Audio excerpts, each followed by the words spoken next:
Halo teman-teman pecinta cerita Swallowed Star. Sebelum mulai, ayo klik subscribe dulu. Kalau enggak, nanti Luofeng sedih dan Babata mogok bicara. Jangan lupa juga nyalain lonceng notifikasi, biar nggak ketinggalan update cerita seru berikutnya. Dan kasih like ya, karena menerjemahkan cerita biar gampang dipahami itu lebih susah daripada bikin Babata nurut. Oke, udah siap? Yuk, kita lanjut ke petualangan Luofeng. Bab 775, Berangkat Sendiri. Ketika 7 tim elit ras iblis tiba di medan perang, yang mereka temukan hanyalah puing-puing kapal. Kapal C9 melaju dengan kecepatan subcahaya di luar angkasa. Di dalam area istirahatnya, tim elit yang selamat dari bencana itu saling pandang, sesekali melirik Luofeng. Namun Luofeng sendiri sedang asik berbincang dengan Babata. "Babata, berapa poin yang kudapatkan? Jangan bilang, aku belum mencapai 1 miliar. Meskipun aku dengan mudah mengalahkan anggota 10.000 ular tersembunyi itu, dia tetaplah Undaying Jenderal tingkat puncak. Akan sangat sulit membunuhnya tanpa kekuatan tingkat Undaying pejabat," kata Luofeng dalam hati kepada Babata. "Total poinmu 1.461 miliar, jawab Babata. "Hahaha, lumayanlah. Poin dari iblis 10.000 ular tersembunyi itu sekitar 1 miliar. Tapi masih sangat sedikit. Dia sudah Undaying Jenderal tingkat puncak, tapi dia hanya memberiku 1 miliar. Luofeng, kau sudah bebas dari wajib militer sekarang. Meskipun kau meninggalkan tim, kau tidak akan dihukum oleh militer. Militer sangat ketat. Selama ia belum bebas, bahkan jika ia murid dari pemimpin kota kekacauan purba kuno, ia tidak bisa melanggar aturan." Luofeng mengangguk. "Benar, dia sudah bebas sekarang. Ini berarti dia bisa meninggalkan tim elit penguasa sektor ini. Meskipun dia bisa mengobrol dengan mereka dalam tim, dia tidak punya kesempatan untuk mengerahkan seluruh kekuatannya. Contohnya, sistem bintang hancur ini terlalu lemah untuknya." "Orang gila!" Kapten Taiwo akhirnya membuka suara di tengah keheningan di ruang istirahat. "Kapten," Luofeng menatapnya. Taiwo tersenyum. "Aku tidak menyangka memiliki prajurit setingkat ini dalam timku. Tumbuhan pemakan bintang tingkat Undaying itu langsung membunuh 4 Undaying, dan kau sendiri pergi membunuh iblis Undaying Jenderal tingkat puncak. Aku pasti buta selama ini. Jurus terkuatmu adalah petarung, bukan pembaca jiwa. Itu benar-benar membuat kami menyesal." "Orang gila!" Poison berdiri dari sofa, menatapnya aneh. "Kau benar-benar tidak masuk akal berpura-pura menjadi pembaca jiwa padahal kau sudah bisa mengerahkan wujud ke-9, pertandingan melawan Undaying. Jalur petarung aslimu, sial, kau hanya penguasa sektor dan kau bisa membunuh Undaying Jenderal tingkat puncak. Kau ini gila. Bahkan anggota inti penguasa sektor dari wilayah primal dan absolute beginning dari perusahaan alam semesta virtual yang kutemui tidak sekuat itu." Anggota penguasa sektor wilayah absolute beginning dan primal dari perusahaan alam semesta virtual adalah mereka yang telah berlatih ratusan ribu tahun. Oleh karena itu banyak yang memiliki pemahaman hukum setara dengan yang tingkat Undaying pejabat. Namun mereka mungkin masih tidak bisa membunuh Undaying Jenderal tingkat puncak. Rock berbicara. Luofeng terkejut ketika mendengar itu, meliriknya. Rock benar. Anggota penguasa sektor wilayah absolute beginning dan primal, selama mereka menjadi Undaying, mereka biasanya paling tidak akan menjadi Undaying pejabat. Untuk Rock tahu ini, dia pasti punya latar belakang juga. "Bisa bergabung dalam perang luar angkasa bersamamu adalah kehormatanku." Rock menatap Luofeng. "Hormat? Orang gila! Melawanmu, aku merasa rendah diri. Kau lebih cocok untuk gelar dewa. Sial." "Jangan tidak tahu malu." Anggota lain semua tertawa. Luofeng tidak bisa menahan tertawa juga. Dia bergaul dengan baik dengan saudara-saudari ini.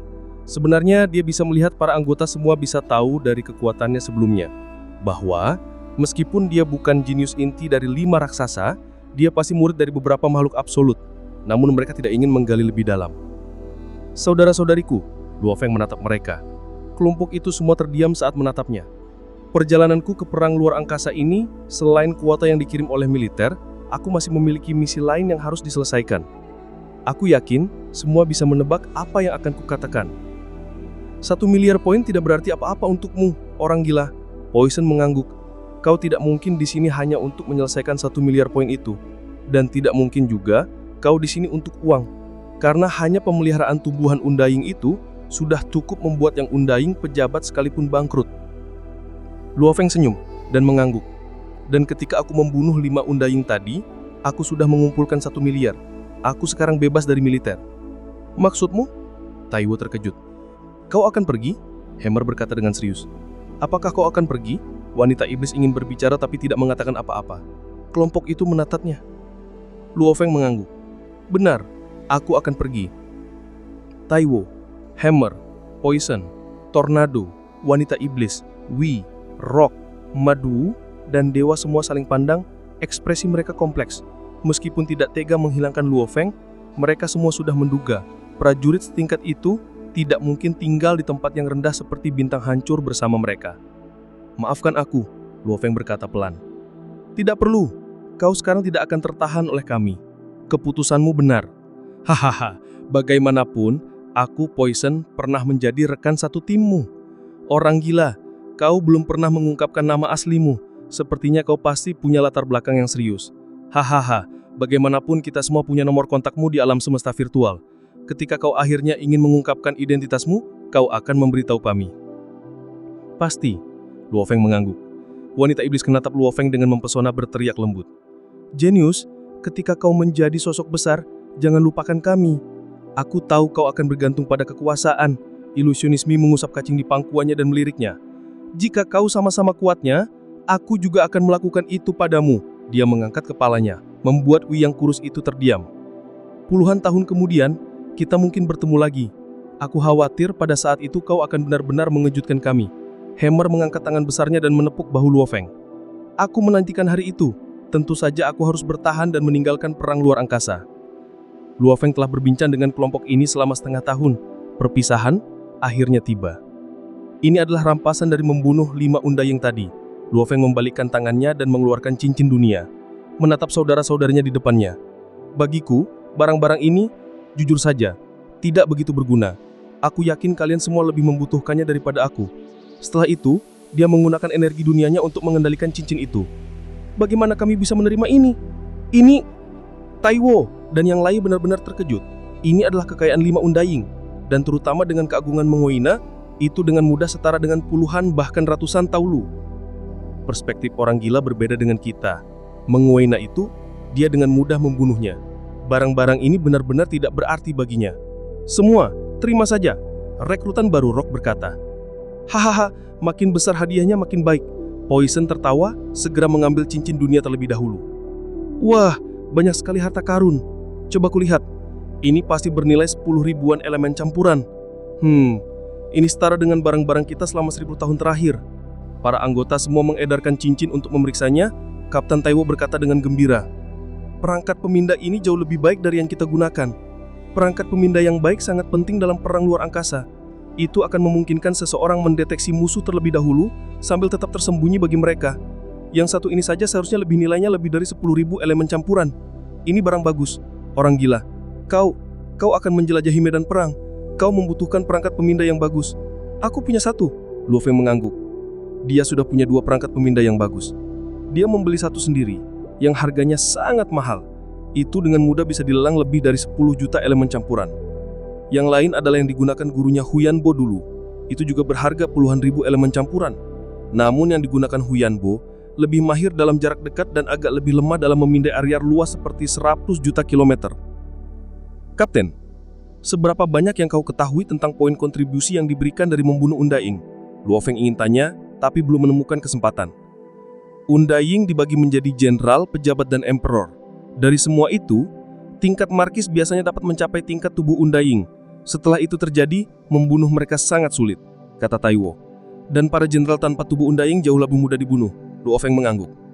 Membunuh jenderal memiliki poin paling sedikit dan biasanya dibagi menjadi 2 tingkatan. Jenderal tingkat rendah akan memberikan 100 juta, sementara tingkat tinggi akan memberikan 1 miliar. Hanya 2 tingkatan ini. Tingkat markis dan emperor keduanya memiliki 3 tingkatan masing-masing. Membunuh pejabat tingkat rendah akan memberikan 10 miliar, membunuh pejabat tingkat tinggi akan memberikan 100 miliar, membunuh pejabat tingkat puncak akan memberikan 1 triliun. Membunuh emperor tingkat rendah akan memberikan 10 triliun. Membunuh emperor tingkat tinggi akan memberikan 100 triliun. Membunuh emperor tingkat puncak akan memberikan 1 kuadriliun. Taiwo menyelesaikan semua dalam satu napas. Dia sudah lama berada di perang luar angkasa. Oleh karena itu dia tahu banyak hal tentang Undaying dan juga informasi tentang mereka. Luo Feng mengangguk saat mendengar. Terima kasih. Dia tiba-tiba bangkit. Taiwo dan yang lain menatapnya. Saudara-saudariku, kalian dianggap sebagai rekan hidup matiku. Kita akan bertemu lagi ketika kita meninggalkan perang luar angkasa. Tapi sekarang, aku akan pergi. Hati-hati, Taiwo menekankan. Jangan berani mati, Poison berteriak. Hati-hati, Raslarin punya banyak taktik. Tanpa tubuh Undying, saat kau jatuh ke dalam perangkap, akan sulit untuk meloloskan diri. Aku menunggumu untuk menempel padamu, wanita iblis berkedip. Luo Feng mengucapkan selamat tinggal kepada kelompok itu dan berbalik untuk terbang keluar dari kapal. Dengan membalikkan tangannya, sebuah kapal berbentuk cakram E9 muncul dan dia terbang ke dalam. Dua kapal, satu C9 dan satu lagi E9, terbang ke arah yang berbeda dan menghilang di luar angkasa. Luo Feng akhirnya memulai perjalanan pertempuran terakhir di perang luar angkasa. Bab 776, Benua Yanji. Selama setengah tahun di sistem bintang hancur, Luo Feng telah membunuh banyak penguasa sektor dan 5 Undying. Meskipun ia telah memberikan barang-barang berharga dari 5 Undying itu kepada tim elit penguasa sektornya, ada beberapa hal yang ia simpan, seperti kapal.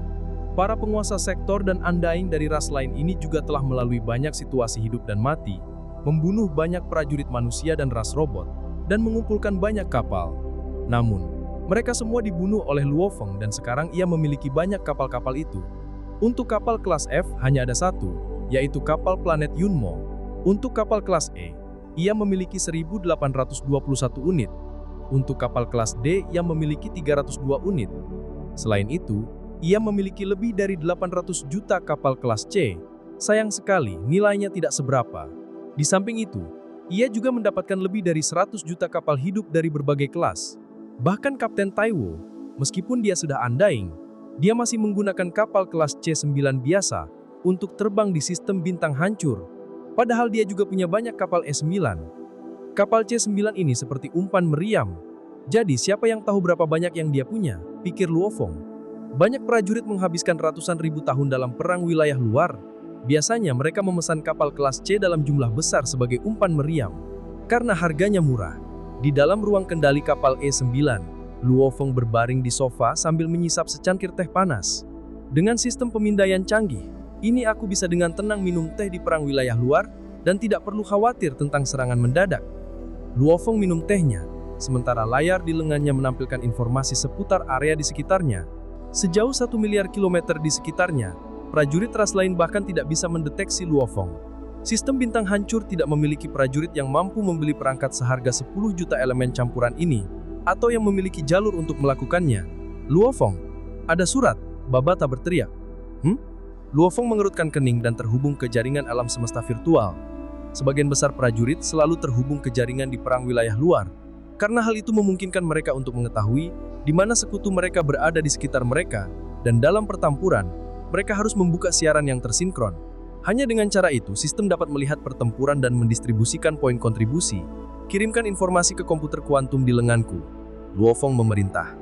Dengan segera sistem militer memberikan perintah. Prajurit Luo Feng, kau telah menyelesaikan kuota poinmu dan meninggalkan tim. Sekarang kau memiliki 2 pilihan. Satu adalah untuk terus bertarung, dan yang lainnya adalah untuk pensiun dan meninggalkan perang wilayah luar. Kata-kata itu segera muncul di layarnya. Lanjutkan pertempuran, Luo Feng berkata pelan. Sistem menerima jawabannya dan dengan cepat mengirimkan surat lain. Setelah bebas dari militer, kau memiliki hak untuk menukarkan harta karun dan bahkan uang tunai. Setiap 100.000 poin kontribusi, setara dengan 1 elemen campuran, dan sebagai anggota perusahaan alam semesta virtual, setiap 100.000 poin kontribusi dapat ditukarkan dengan 1 poin di perusahaan. Kau bisa menggunakan sistem untuk menukarkan harta karun, atau menukarnya dengan poin untuk ditukarkan di gudang harta karun alam semesta virtual. Kau memilih untuk terus bertarung, oleh karena itu, kau memiliki 2 pilihan lagi. 1. Kau bisa pergi sendiri. 2. Kau bisa memilih untuk memimpin tim. Tim ini bisa terdiri dari 100 penguasa sektor, 1000 penguasa domain, dan 10.000 universe. Misimu adalah memimpin tim ini ke dalam pertempuran. Ketika kau menghadapi pasukan lain, kau akan berurusan dengan Undying dan pasukanmu akan bertarung melawan pasukan mereka. Pilih salah satu. Distribusi poin kontribusi adalah sama. Memilih pilihan kedua, untuk memimpin pasukan, distribusi poin akan memiliki tambahan 50%. Misalnya, ketika kau membunuh Undying normal, kau biasanya mendapatkan 100 juta poin. Namun ketika kau memimpin pasukan, membunuh Undying yang sama, akan memberimu 150 juta poin. Juga, Ketika kau memimpin pasukan, kau tidak perlu melindungi mereka.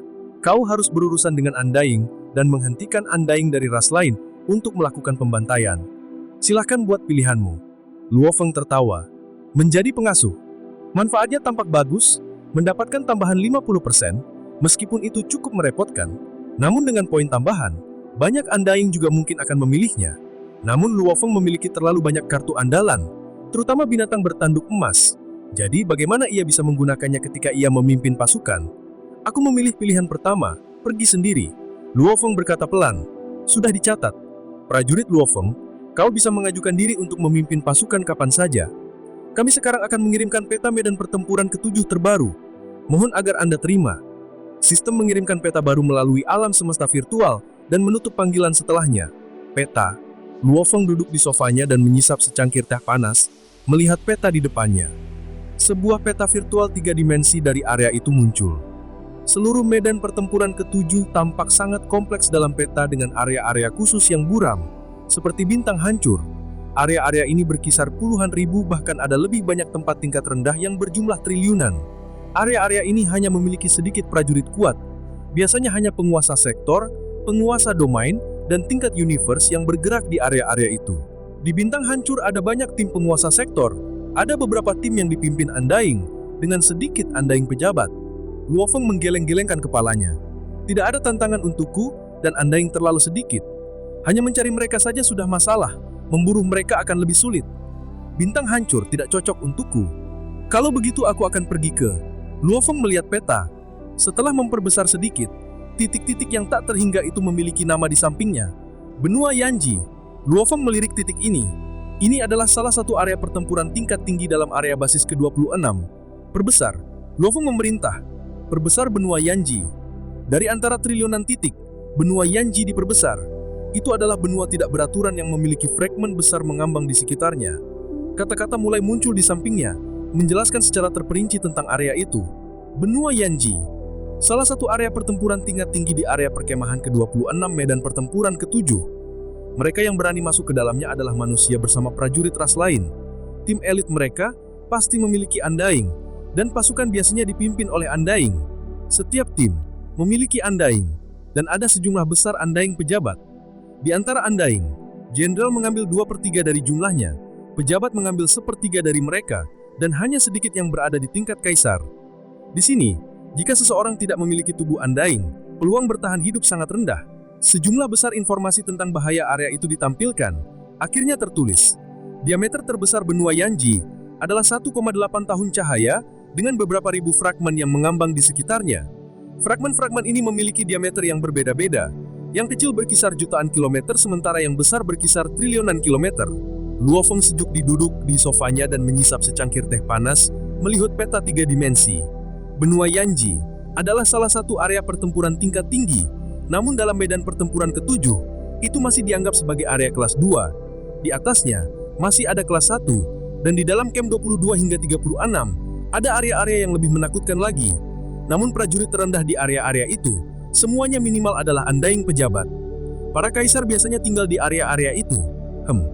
Tubuh manusiamu bisa mengandalkan armor prajurit, yang memperkuat hingga kekuatan 1000 penguasa sektor. Itu akan menjadi kekuatan Undying tingkat pejabat rendah. Dan pemahaman hukumku sedikit lebih kuat dari pejabat rendah. Namun aku tidak memiliki tubuh Undying. Melawan Undying tingkat pejabat normal, tubuh bumiku akan mengalami banyak kesulitan. Tempat-tempat paling berbahaya adalah di mana sejumlah besar yang abadi tingkat kaisar berkumpul. Aku akan pergi ke sana di masa depan. Kekuatanku masih tidak cukup.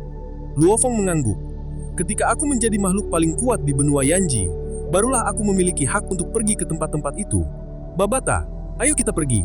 Luo Feng memerintah. Iya, perangkat pemindai Luo Feng telah mendeteksi beberapa musuh, dan dengan mudah menghindarinya. Oleh karena itu kapal S9 ini tidak pernah diserang sebelum melakukan perjalanan alam semesta. Perjalanan alam semesta. Kecepatan 50 kali kecepatan cahaya. Luo Feng, kau akan memerlukan waktu sekitar 2 jam untuk mencapai titik perjalanan yang dekat dengan benua Yanji. Setelah kita melakukan perjalanan ke sana, masih akan memerlukan waktu 6 hari lagi untuk mencapai area itu. Namun, kita memiliki perangkat pemindai yang sangat canggih. Kemungkinan diserang sangat rendah. Meskipun demikian, kau tidak boleh lengah. Kau mungkin tidak beruntung dan bertemu dengan prajurit tingkat kaisar di suatu tempat. Prajurit setingkat itu akan memiliki perangkat yang jauh lebih canggih daripadamu.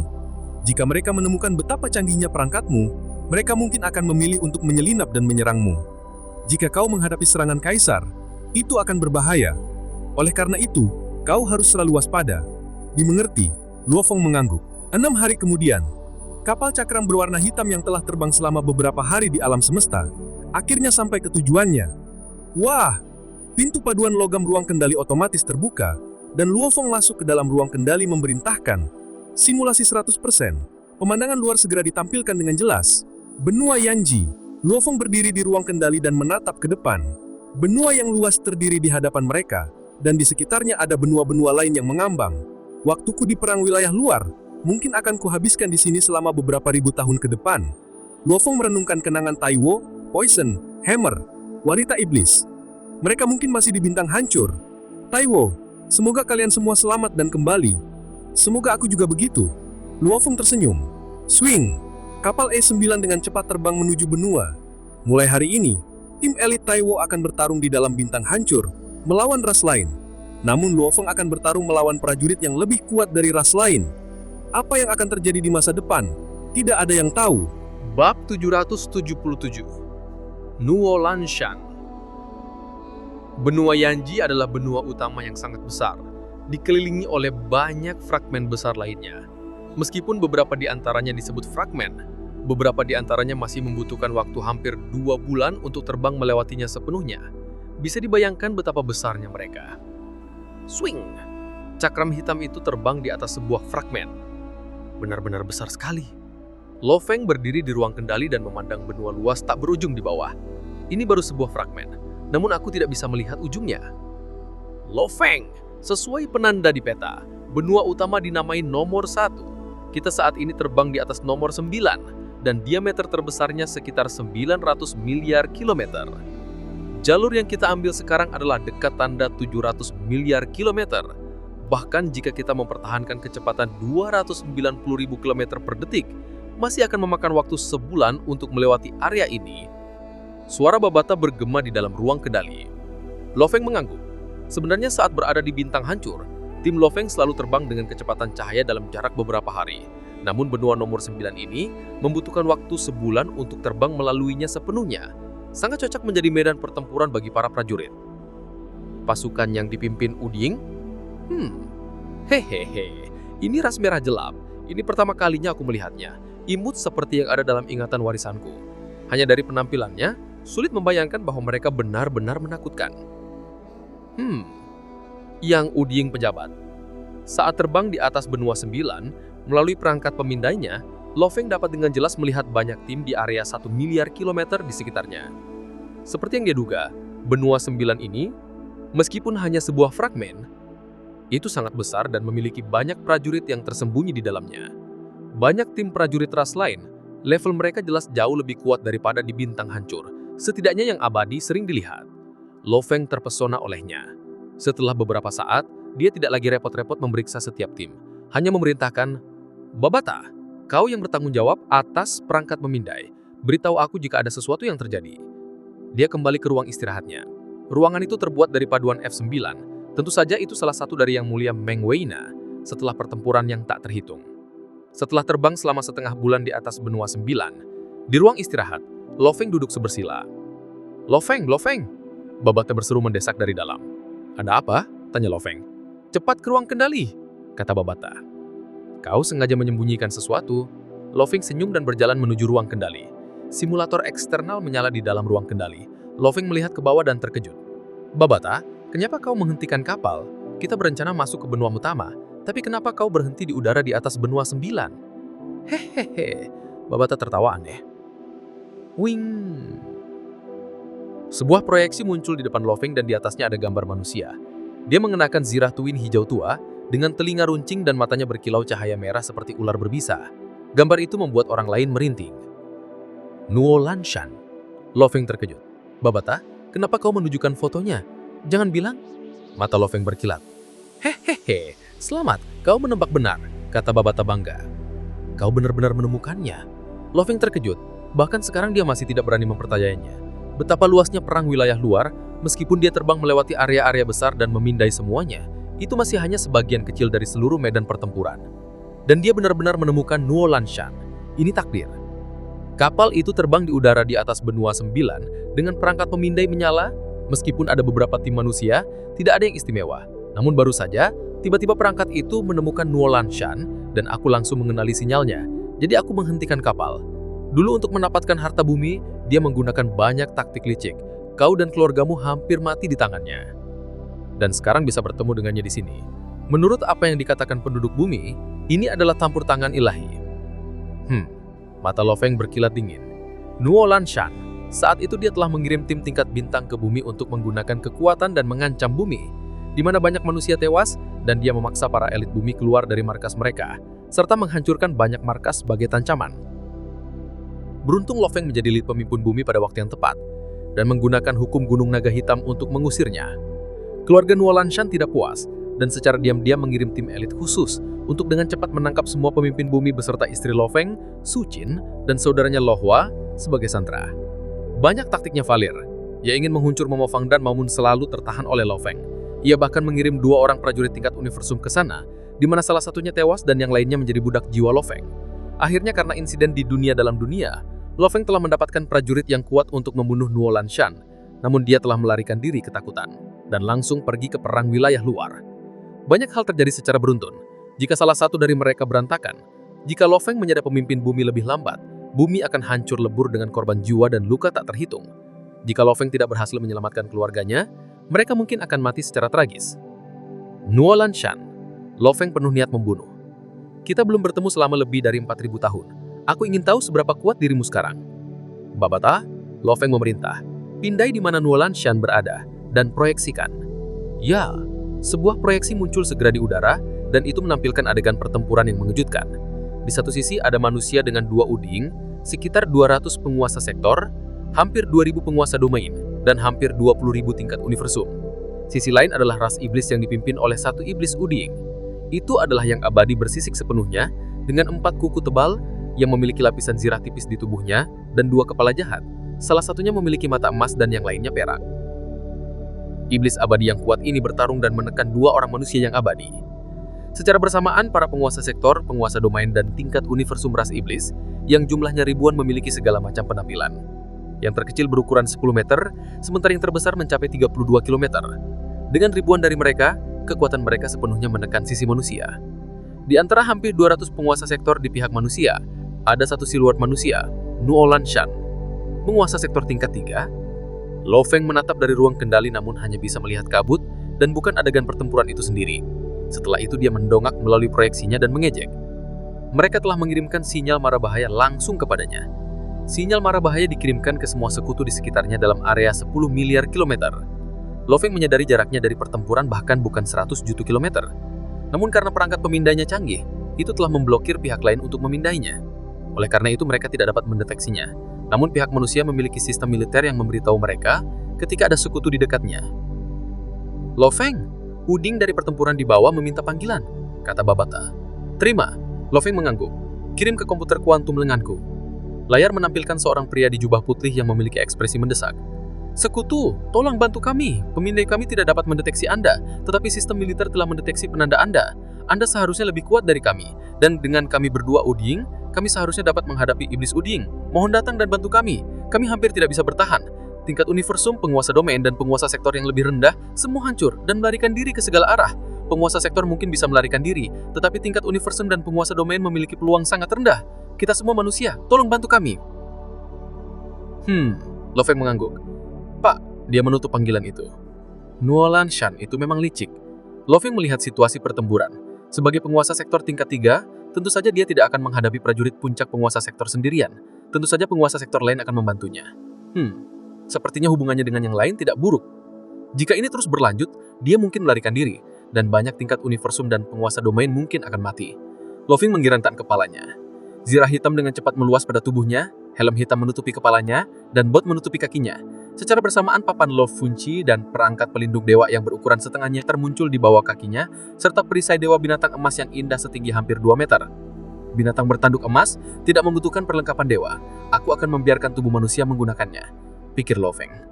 Papan Lo Funci dan perangkat pelindung dewa. Ini adalah perlengkapan yang akan dia gunakan untuk bertempur di sini. Gembru. Pintu kabin terbuka dan dia dengan cepat terbang keluar. Dia melesat ke bawah. Tinggi di udara di atas pegunungan, manusia dan iblis bertabrakan. Terlihat patung-patung kuno besar di dalam pegunungan, ini ditinggalkan oleh penduduk asli benua Yanchi. Namun selama triliunan tahun, penduduk asli itu sudah tidak ada lagi. Meskipun patung-patung itu memiliki beberapa energi aneh, sebagian besar hancur total. Saudara kedua, kita tidak bisa bertahan lebih lama, kata Nuolan Shan dengan mendesak. Kita akan kalah, bersiaplah untuk melarikan diri. Saudara kelima, cepatlah pergi. Saudara kelima, kau hanya penguasa sektor tingkat 3. Jika kau bertemu penguasa sektor puncak, kau pasti akan mati. Banyak tingkat universum dan penguasa domain telah berbubar. Cepatlah pergi. Kami harus memberi kau waktu yang cukup. Saudara kedua, kalian semua. Nuolan Shan cemas. Teruskan. Kami tidak akan mati. Di tengah pembantaian, Nuolan Shan menunjukkan ekspresi kesakitan dan berpikir dalam hati. Ini sudah ke-63 kalinya melarikan diri dalam perang wilayah luar. Seseorang benar-benar bertemu rekan hidup atau mati di sini. Tanpa mereka aku tidak akan bisa bertahan sampai saat ini. Sayang sekali, hubungan lebih dari 1000 tahun mungkin akan berakhir begitu saja. Saat Nuolan Shan bersiap untuk melarikan diri, sebuah energi kuat turun dari atas. Hau! Sebuah lolungan bergema di seluruh daratan dan langit. Sebuah siluet burung raksasa indah melesat dawang turun dan mengejutkan kedua belah pihak. Bab 778. Keterkejutan Nuolan Shan. Siluet burung raksasa yang indah dan menakutkan itu melesat turun. Itu adalah siluet berzirah hitam dengan perisai emas. Papan Luo Fuci, Papan Luo Fuci, ada harapan! Kedua udihing manusia itu bersorak gembira. Iblis udihing berkepala 2 yang jahat itu bagaimanapun melolong. Papan Luo Fuci adalah senjata terbang yang terkenal, terbentuk secara alami dan dibuat istimewa. Sekilas, ia hampir seperti burung, terutama dengan ukiran burung misterius yang terbentuk secara alami. Saat ia sepenuhnya menyatu dengan pemiliknya, mengaktifkannya sepenuhnya akan menghasilkan siluet burung, menyebabkan kecepatan seseorang meningkat drastis. Harga papan itu hanya sekitar 1-2 juta elemen campuran. Namun karena terbentuk secara alami, ia sangat langka dan sulit dibeli. Bahkan sangat sedikit yang uding pejabat yang memilikinya. Memiliki papan Luo Fuci saja sudah merupakan penunjuk status. Shufan, kita bisa menang. Uding berzirah tembaga itu terbakar api saat ia berkomunikasi dengan gembira. Kita mungkin bisa membalikan keadaan. Pria yang tampak lemah itu dikelilingi tetesan air saat ia tersenyum. Hau! Iblis uding itu juga sangat berhati-hati. Meskipun ia menyerang 2 uding manusia, ia siap melarikan diri saat sesuatu yang buruk terjadi. Namun pada saat itu, lelucon macam ini, kedua uding itu melotot. Penguasa sektor. Bagaimana bisa dia penguasa sektor? Haul! Iblis uding itu sangat bersemangat. Deteksi energi mereka sangat tepat. Langsung merasakan bahwa pria berzirah hitam yang melesat turun itu adalah seorang penguasa sektor. Meskipun energinya luar biasa, meskipun ia berdiri di atas papan Luo Fuci, itu tidak bisa mengubah fakta bahwa pria berzirah hitam ini masih hanya seorang penguasa sektor. Bagaimana bisa dia penguasa sektor? Kedua uding itu hampir hancur. Mereka pikir penyelamat mereka telah datang, namun itu hanyalah seorang penguasa sektor. Orofong berdiri di atas papan dan melesat turun. Setelah melihat iblis uding berkepala 2 yang jahat itu, tentu saja ia sangat jelas tentang jenis iblis ini. Mimpi buruk ruang waktu. Salah satu dari 18 garis keturunan kerajaan ras iblis. Saat dewasa, ia akan secara alami mencapai tingkat penguasa domain, satu kepala memiliki mata perak dan yang lainnya emas. Mata emas dapat mempengaruhi ruang, sementara perak dapat mempengaruhi waktu. Saat kedua mata menggunakan kekuatannya secara bersamaan, ia akan memiliki kendali yang kuat atas ruang dan waktu. Dikombinasikan dengan domain hukum, ia dapat melipat gandakan kekuatannya berkali-kali. Dan binatang di bawah ini harus dianggap sebagai aib bagi yang abadi mimpi buruk ruang waktu. Sebagai garis keturunan kerajaan yang mahir dalam ruang dan waktu, binatang ini memiliki pencapaian yang sangat rendah dalam ruang dan waktu. Binatang yang lebih kuat dengan mudah akan mencapai tingkat pejabat, hanya mengandalkan bakat alaminya. Namun yang ini hanya mencapai tingkat jenderal puncak. Itu memang aib bagi garis keturunan. Kalau tidak, keluarga garis keturunan kerajaan sebenarnya digunakan untuk memimpin pasukan di medan perang dan tidak diberikan bawahan yang abadi. Mimpi buruk ruang waktu. Meskipun jauh dari penhentian waktu binatang Huiso dan jauh dari kemampuan alami binatang bertanduk emas untuk memperkuat, populasinya masih jauh lebih banyak daripada kedua binatang spasial itu. Pikir Lorofong dalam hati. 12 garis keturunan puncak binatang spasial jauh lebih berharga daripada 18 garis keturunan iblis. Namun serupa, peluang mereka menjadi yang abali jauh lebih mudah daripada binatang spasial. Bakat ruang waktu memiliki tingkatan yang berbeda. Pengikatan ruang juga merupakan bakat, tetapi efeknya sangat menyedihkan. Perubahan aliran waktu juga merupakan bakat. biasanya dapat mempercepat atau memperlambat waktu. Amplitudenya sangat minimal. Teleportasi juga merupakan bakat. Efeknya luar biasa. Ada beberapa bentuk kehidupan yang mampu berteleportasi sejak lahir. Penhentian waktu juga sangat luar biasa. Ras yang lebih lemah juga memiliki pahlawan mereka. Yang kuat akan memiliki prajurit yang lebih lemah. Mimpi buruk ruang waktu. Mati. Lorofong melesat turun dan langsung mengaktifkan perisai emas di tangannya. Sejumlah besar lempengan logam berbentuk belah ketupat terkelupas, masing-masing dengan ukiran kompleks, saat mereka langsung terjalin dengan benang-benang emas yang tak terhingga. Total 999 lempengan melesat keluar. Saat benang-benang tak terhingga itu menenun, terhubung dengan hukum alam semesta, ia hampir seketika membentuk proyeksi dewa binatang yang sangat besar di udara. 999 lempengan itu menghilang dari pandangan dan proyeksi dewa binatang menjadi jelas. Setiap sisik di atasnya terlihat. 4 kaki tebal dengan cakar, ekor bersisik panjang satu tanduk yang menusuk langit. Energi kuat yang mendominasi alam semesta, meskipun tampak lemah saat ini, masih membuat orang lain bergidik.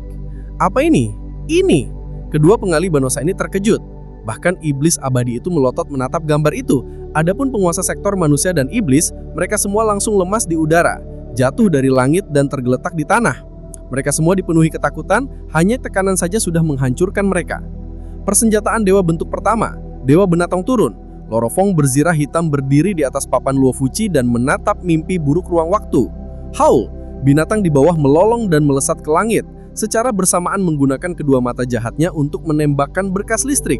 Domain hukum yang kuat dipengaruhi oleh kendali ruang waktu, dan kekuatannya meningkat pesat. Segera melesat menuju penguasa sektor berzirah hitam yang tampak kecil dan lemah. Lorofong menatap di bawah. Gemuruh. Ruang di sekitarnya melengkung, dan padang rumput besar muncul.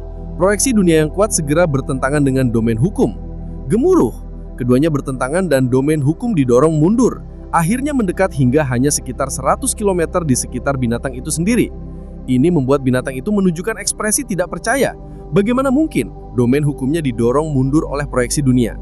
Dewa binatang turun dengan cakra pencakar langit, pikir Lorofong. Proyeksi dewa binatang yang kuat mengeluarkan laungan. Saat ia merobek ruang, laungan ini seolah datang dari zaman itu sendiri, dan saat ia terbang, ia melesat turun dan mendekat sangat dekat dengan binatang. Setelah itu melepaskan cakarnya yang jahat. Robek! Cakar kabur ini langsung merobek salah satu kepala binatang yang menggigitnya. Merobek lapisan zirah tipis, merah dan biru menyebar ke segala arah saat kepalanya terbelah. Cakar itu tampaknya tidak melemah sama sekali dan terus melaju dan menebas lurus melalui tubuh binatang. Howl, kepala binatang yang lain mengeluarkan laungan marah jika fragmen tubuhnya yang tak terhingga menjadi energi abadi dan mulai mereformat. Robek! Cakar menakutkan dewa binatang bersama dengan daun emas yang tak terhingga, dengan cepat menyebar di area puluhan ribu kilometer, menggulung mimpi buruk ruang waktu yang terluka parah dan melarikan diri. Daun emas tak terhingga itu menggulungnya dengan gila, dan dalam sekejap mata, tidak ada yang tersisa lagi dari binatang itu. Ia telah jatuh. Mati, di bawah kehadiran dan teknik dewa binatang terkuatku, kamu seharusnya merasa terhormat. Lorofong berzirah hitam melambaikan tangannya, dan tumbuhan pemakan star imbi yang abadi itu mengecil dan masuk ke bahunya. Dahulu Shirodo telah meninggalkan 4 manual besar, persenjataan dewa binatang, laungan dewa binatang, transformasi dewa binatang, dan lari dewa binatang. Dari semua itu, Lorofong paling sering menggunakan persenjataan dewa binatang. Persenjataan dewa binatang memiliki 6 tingkat, sesuai dengan 7 bentuk dari 6 tingkat Nansem 7 bentuk. Lorofong sudah menyelesaikan bentuk bersisik pertama. Setelah belajar lebih banyak, ia kita mempelajari dewa binatang turun. Perlu diketahui bahwa ketika Lorofong menghabiskan 900 tahun di kota kekacauan Purbakala, kehadiran dewa binatang itu sudah pada tingkat melewati tingkat ke-16 jembatan Helawia. Saat ia lebih fokus padanya selama 300 tahun lagi, itu memungkinkannya mencapai titik tingkat 17. Dan persenjataan dewa binatang adalah senjata yang sering digunakan oleh para kesatria. Senjata roh yang baik memiliki efek amplifikasi yang sangat kuat. Dengan persenjataan dewa binatang, kekuatannya secara alami melonjak. Menjadi sangat mudah baginya untuk melepaskan cakar pencakar langit, hampir semahir ketika binatang bertanduk emas menggunakannya. Kekuatannya mendekati tingkat Uding tingkat Kaisar. Mendekati tingkat Kaisar, amplitudo energi roh melebihi 3200. Energi roh puncak penguasa sektor. Ini membuat ketika Lorofong melepaskan jurus ini, ia akan memiliki kekuatan setara dengan Uding tingkat pejabat. Setelah termasuk proyeksi dunianya, ia dengan mudah menekan domain hukum kuat mimpi buruk ruang waktu. Saat ia mengenai tubuh, kemenangan sudah pasti. Lari! Lari! Ribuan iblis melolong dan berteriak dalam semua bahasa, menyebar ke segala arah. Penguasa sektor, penguasa domain, dan tingkat alam semesta manusia yang awalnya kalah bekerja sama dan dengan cepat membunuh sebanyak mungkin. Kedua uding manusia itu secara alami tidak merendahkan diri untuk mengejar mereka. tersenyum saat mereka berjalan menuju lorofong. "Terima kasih saudara." Yang abadi berzirah tembaga itu mendekat. "Terima kasih atas bantuannya." Yang abadi yang tampak lemah itu dengan hati-hati memeriksa lorofong, berkata, "Syahia B dan saya Shufan. Kami berdua adalah jenderal. Kami percaya bahwa kamu adalah yang mulia dari salah satu 5 raksasa ini." Lorofong berzirah hitam dengan helm dan sepatu turun, persenjataan Dewa Binatang dan papan Luo Fuci di bawah kakinya masuk ke dalam dunia internalnya. Fuah, zirah hitam itu bergerak dan helmnya hilang, memperlihatkan seorang pemuda berambut pendek. Kedua, bro ketiga, sisi papan Luo Fuci bersama dengan 2 penjabat puncak penguasa sektor lainnya. Kita tidak perlu berpisah lagi. Ini aman. Haha, saudara kelima, kita harus berterima kasih kepada pejuang derata itu. Pejuang itu memang kuat, seharusnya tingkat penguasa sektor, namun ia dengan mudah membunuh iblis uding itu. Dan daun emasnya seharusnya tumbuhan abadi. Nualansan mengangguk ketika mendengar itu, berpikir dalam hati, seorang penguasa sektor dengan mudah membunuh iblis abadi, itu kuat, itu jenius absolut sejati, entah apa latar belakangnya, jika saya bisa mendekatinya, maka Lorofong tidak akan menjadi ancaman lagi. Ketakutan Nualansan terhadap Lorofong mendorongnya ke perang darat luar. Lihat, pejuang itu memperlihatkan wajahnya. Hehe, sepertinya dia bukan orang biasa. Mata kedua saudara ketiga bersinar. Banyak penguasa sektor, penguasa domain, dan tingkat alam semesta manusia semua menoleh ke sana. Nualansan juga menoleh. Kedua uding yang biasanya tinggi dan perkasa tampak rendah hati saat mereka menyambut pria berzirah hitam itu dan berbincang dengannya. Pejuang itu memperlihatkan wajahnya, meskipun dia telah sedikit mengubah penampilannya, karena orang inilah alasan dibalik kedatangannya ke perang darat luar selama 4000 tahun. Bagaimana mungkin Nualansan yang penuh kebencian tidak mengenali wajah ini? Dia. Nualansan menatap pria berzirah hitam yang jauh itu, matanya melotot hampir seperti akan keluar. Bab 799. Pengkhianat. Luofeng. Ini benar-benar Luofeng. Otak Nualansian hancur saat itu. Ia tahu bahwa lebih dari 4000 tahun yang lalu, jika ia tetap tinggal di Kekaisaran Gunung Naga Hitam, dengan kecepatan peningkatan Luofeng, jarak antara dirinya dan Luofeng hanya akan semakin dekat di dalam wilayah manusia. Bagaimanapun, Luofeng memang mendapatkan penghargaan kapak raksasa untuk tingkat alam semesta. Ia memiliki kegilaan dalam tulangnya. Oleh karena itu, ia mengertakkan gigi dan menuju perang wilayah luar untuk bertaruh. Sepanjang jalan, ia mengalami 2 situasi yang sangat berbahaya. Dalam perang wilayah luar, ia mempertaruhkan nyawanya berulang kali. Ia dengan cepat menerobos ke tingkat penguasa domain saat ia tiba. Namun, penguasa domain tingkat 1 di sini hanyalah umpan meriam. Ia terus berjuang, mengatasi situasi berulang kali hingga akhirnya ia mencapai tingkat penguasa sektor. Sudah berapa lama tahun berlalu dan apa yang ia perjuangkan? Karena ia takut pada Luofeng, oleh karena itu ia terus meningkatkan dirinya. Namun sekarang, Luofeng justru muncul di hadapannya dan ia memiliki kekuatan untuk membunuh undian jenderal tingkat puncak. Bagaimana ia bisa sekuat itu? Mengapa ia sekuat itu? Bukankah ia baru saja bergabung dengan kompetisi jenius lebih dari 4000 tahun yang lalu? Dan saat itu ia hanya tingkat bintang 9? Baru 4000 tahun, dan sekarang ia adalah penguasa sektor puncak. Bahkan penguasa sektor puncak tidak seharusnya bisa membunuh jenderal abadi tingkat puncak. Sudah berakhir. Sudah berakhir. Pikirannya kacau balau, ia merasa tidak berdaya. Kedua yang abadi dari pasukan ini, Shufan dan Buye, telah memperkenalkan diri mereka. Luofeng tersenyum dan mengangguk. Aku dipanggil Yang. Yang? Mereka mengingat nama ini. Luofeng mengangguk. Luofeng secara alami telah membentuk banyak koneksi dengan orang lain. Mereka yang lebih dekat dengannya seperti Taiwo, wanita iblis, dan rekan seperjuangan hidup atau mati. Ia akan meminta mereka memanggilnya si gila. Hal utama adalah tetap anonim. Sebenarnya, nama si gila adalah nama yang ia gunakan bahkan saat di bumi. Nama panggilan ini umum terlihat, dari 10 perjuangan mungkin ada 1 yang memiliki nama itu. Luofeng tidak takut mengungkap identitasnya melalui itu. Adapun Shufan dan Boye dan sebagainya, mereka ditakdirkan hanya akan menjadi kenalan sepintas. Hanya nama singkat untuk mereka panggil. Ia dibesarkan di salah satu dari 8 kota besar di kota Yangzhou di pangkalan Jiangnan, oleh karena itu, ia memilih nama Yang. Taiyang, keributan dari pertempuran tadi besar. Akan ada banyak prajurit kuat lainnya yang bergegas datang, sebaiknya kita segera pergi. Ikutlah kami, perintahkan Boye dan mengelambaikan tangannya. Kapal cakram perak berdiameter 300 meter muncul, terbuka memperlihatkan jalur besar. Bergabunglah dengan kami. Perintahkan prajurit penguasa sektor puncak lainnya, cepat naik ke kapal dan kita segera pergi. Ya, tingkat alam semesta dan penguasa domain prajurit penguasa sektor yang sangat bersemangat terbang dari segala arah, semua terbang ke dalam kapal.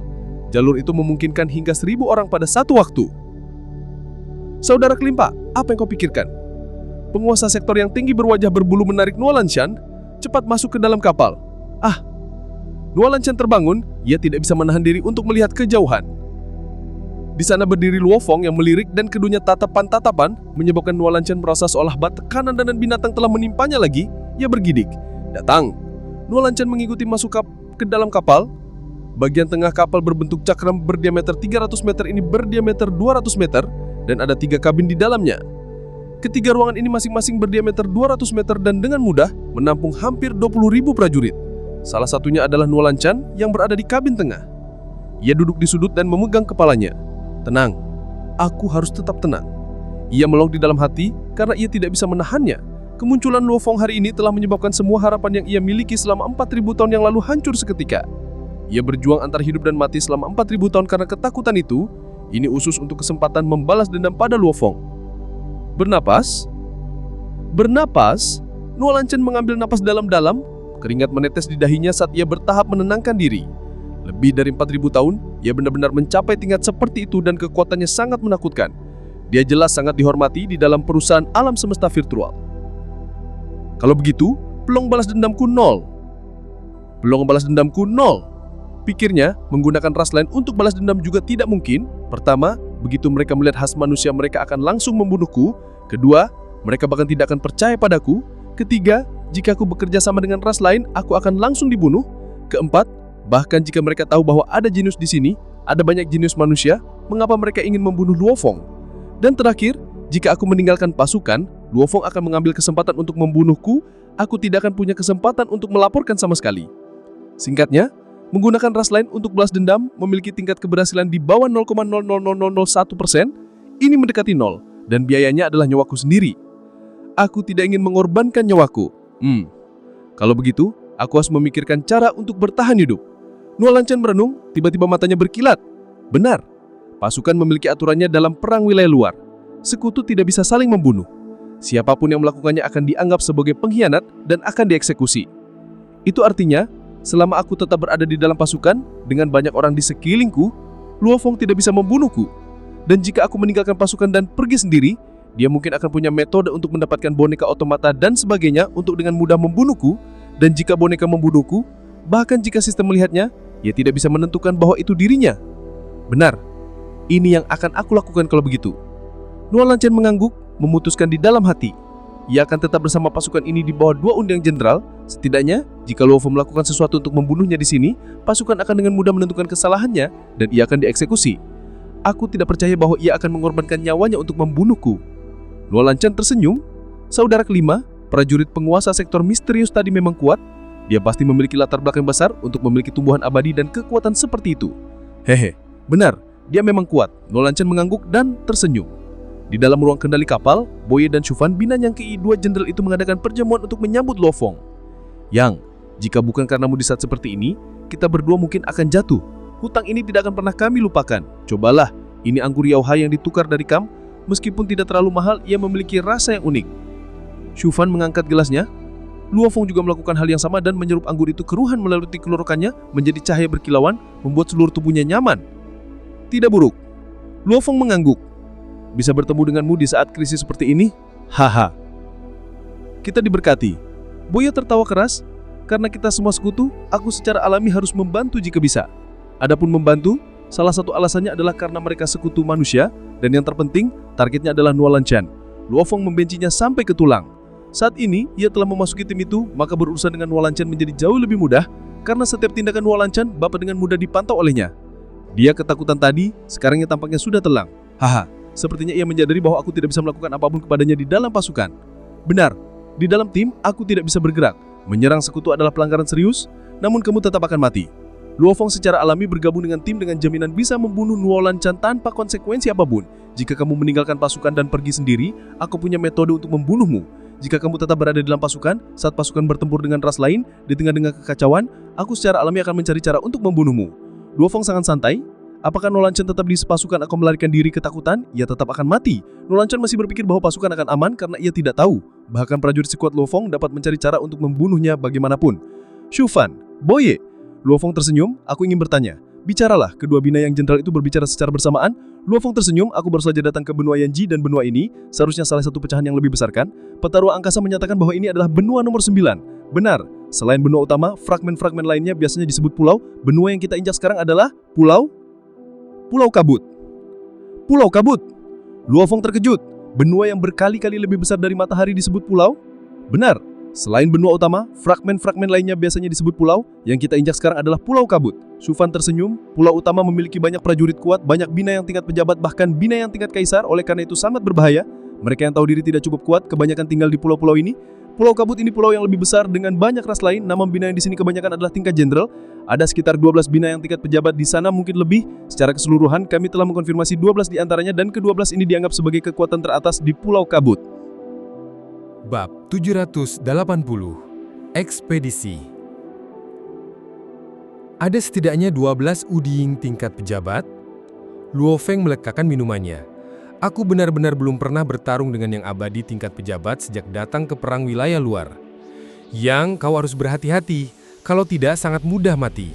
Udiying Jenderal Sufan menekankan. Jenderal puncak dibandingkan dengan pejabat. Meskipun mungkin terlihat seperti perbedaan kecil, namun perbedaan kemampuannya sangat menakutkan. Bisa mencapai puluhan ribu kali lipat.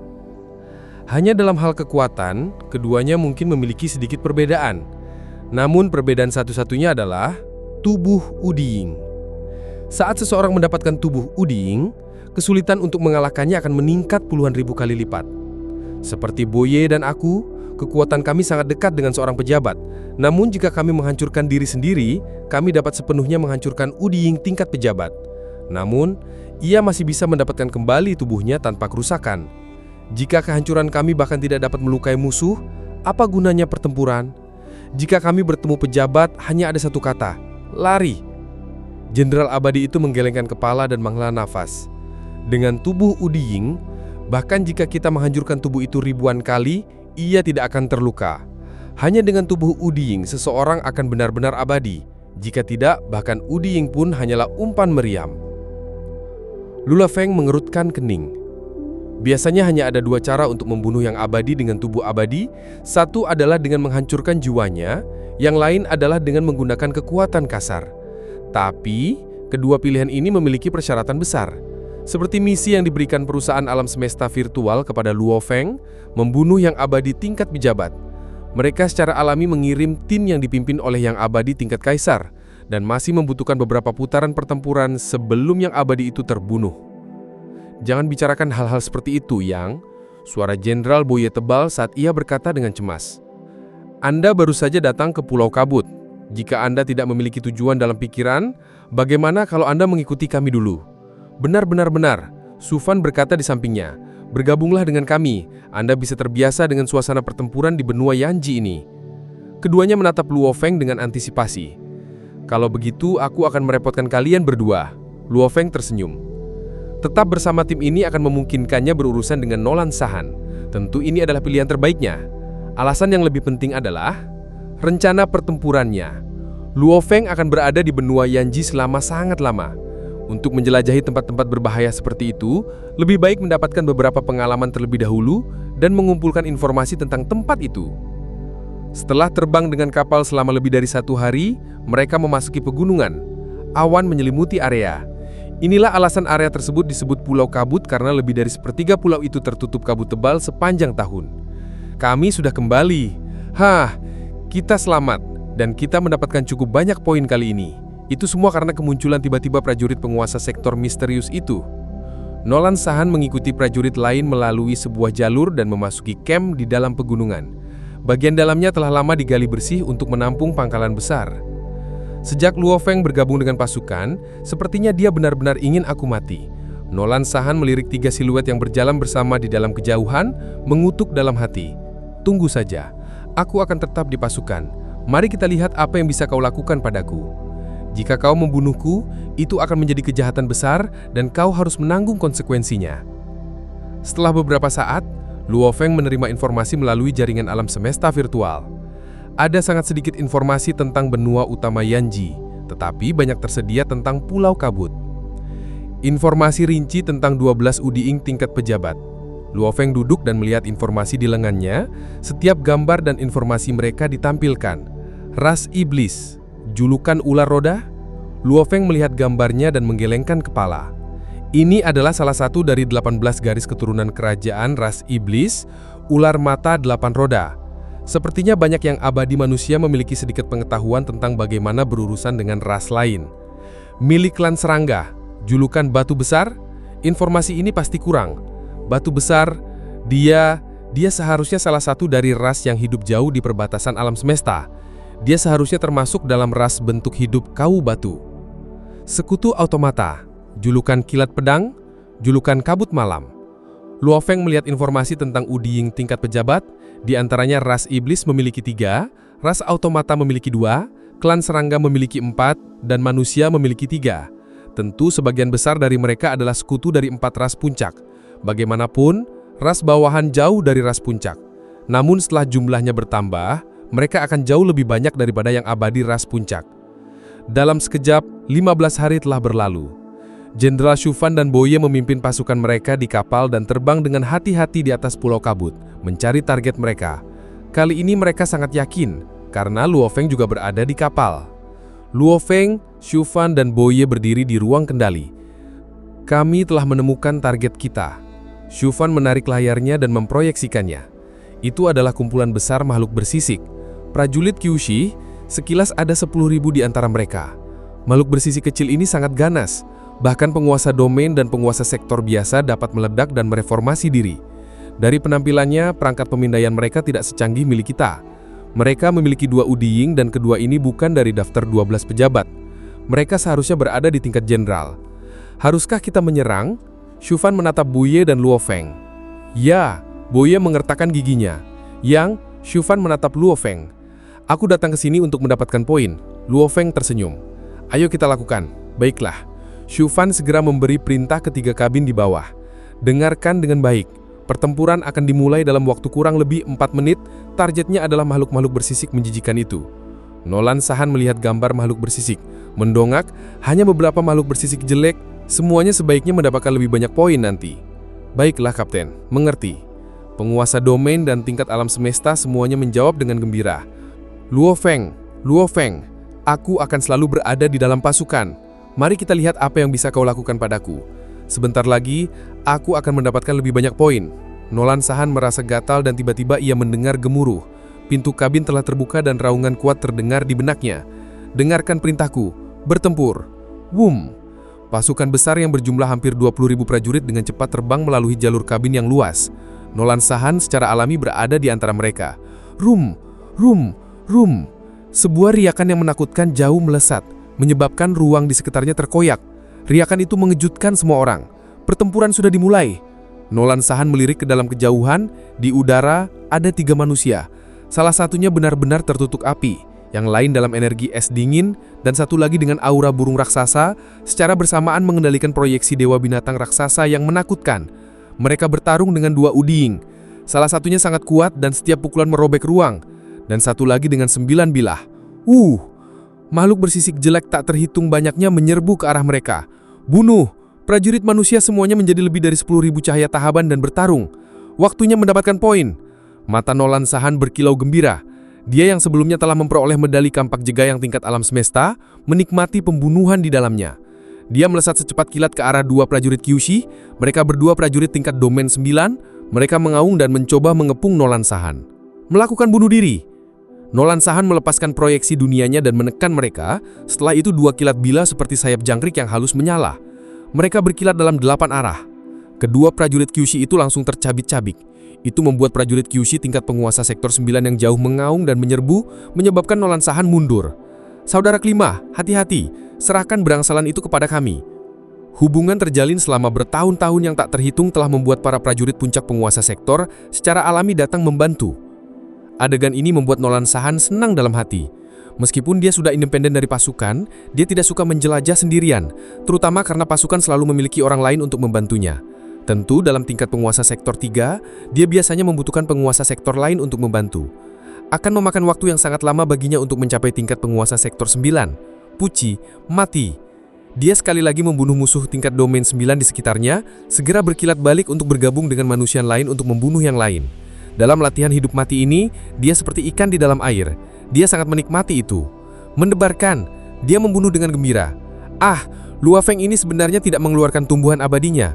Nolan Sahan melirik ke dalam kejauhan, menemukan bahwa Luo Feng telah bertarung beberapa putaran dengan salah satu yang abadi bersisik. Meskipun musuh terluka parah, dia belum sepenuhnya menang. Jika dia mengeluarkan tumbuhan abadinya, dia pasti akan menang. Tanpa itu, akan jauh lebih sulit. Nolan Sahan berbalik untuk melanjutkan pembantaiannya. Melesat lurus ke arah sekelompok prajurit lemah, membuat prajurit Kyushi tingkat penguasa sektor 9 menyerbu dengan marah. Pada saat ini, sebuah kilat pedang yang kuat merobek ribuan kilometer, langsung menembus area di mana Nolan Sahan berada. Dia langsung tertusuk oleh tebasan itu. Seluruh tubuhnya meledak menjadi berkeping-keping. Sebelum mati dia marah merasa dalam hati. Luo Feng! Tebasan itu merobek banyak prajurit Kyushi kecil yang mengelilinginya. Mereka tebas secara tragis. Dan di udara jauh, Luo Feng yang bertarung dengan yang abadi dengan 9 bilah memperhatikan adegan ini di sudut matanya, menengkuh secara dingin sebelum melanjutkan pertempuran. Aku tidak percaya bahwa tidak bisa membunuhmu tanpa tumbuhan abadi. Luo Feng meraung. Akhirnya selesai juga bab ini. Jujur aja, nerjemahin cerita panjang ini ke bahasa Indonesia yang gampang dipahami itu ngos-ngosan banget.